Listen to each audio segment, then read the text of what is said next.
Hello there my RPG lovers and welcome to another video. Today we're gonna talk about a new upcoming action RPG called Warlander, developed by Cloak Drive Games. Warlander is their first big project, they've been working on it for about 2 years and the game should be released later this year for PC and PS4.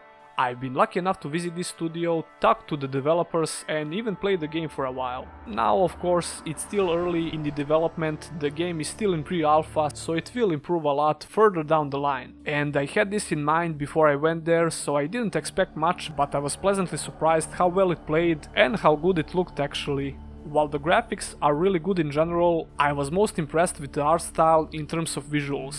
I will do an interview with the developers soon, and I'm also gonna get my hands on the playable demo, so be sure to subscribe to the channel because I will cover this game in depth when it comes out. So like I said, the art style is really good and it reminds me a lot of Darksiders 2, but it's slightly more colorful. The overall vibe that you get from the atmosphere while you're playing is great. Speaking about playing, the gameplay is one of the main reasons why you should give this game a try when it comes out. I tried to use every attack and ability that I had just to get a feel of the combat in general. It's stamina based and it's more tactical than it looks. It rewards you for quick reactions when you block or dodge in the right time, and the controls felt really responsive.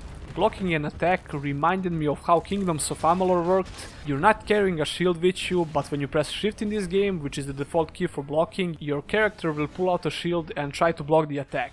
Like I said, it feels really responsive. Your light and strong attacks can chop your enemies in pieces, especially the weaker mobs, and it feels really good when this happens. I mean, who doesn't like chopping things in half, come on. I also fought some stronger enemies that had certain parts of their bodies protected with armor, so I had to target those unprotected areas of their bodies for more damage. I really liked that part since it does bring more depth to the combat, and it was not hard to see which part of the body is unprotected, since there is a subtle glow on protected parts when you hit the enemy, if I remember correctly. I could use a few abilities like throwing weapons and telekinesis, and the game also hints some environmental interactions that can help you in combat. There's also a kicking move that you can use to break the defense of enemies with a shield, similar to Dark Souls kick, and there are finishing moves as well. If you manage to stun an enemy or knock them on the ground, you can execute a finishing move. It seemed to me like they are trying to get a lot of good aspects from multiple RPGs and merge them together in the best way possible. When you see enemies getting sliced in half, you would think that this is a pure hack and slash game, but on the other side, when you see how stamina affects the combat, your mind probably floats to Dark Souls, but Warlander seems like it's trying to do its own thing. And of course, it needs more tweaking and polishing, but the core gameplay experience seems to be well established. So it will certainly be interesting to see and experience more of this gameplay, and I can't wait to play the demo, so I can give you more information and actually show you everything that I'm talking about. I'm also really curious to see how boss fights will work, and I did see one boss in action, but only briefly. And what about the world of Warlander?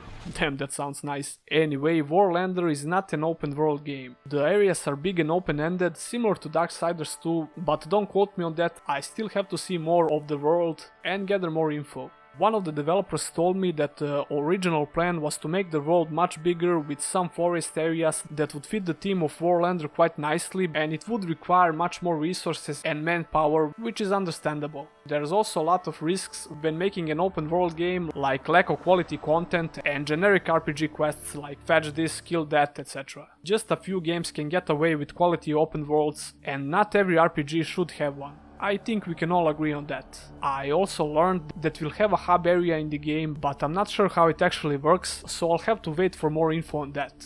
And what about our main character in the story, you may ask?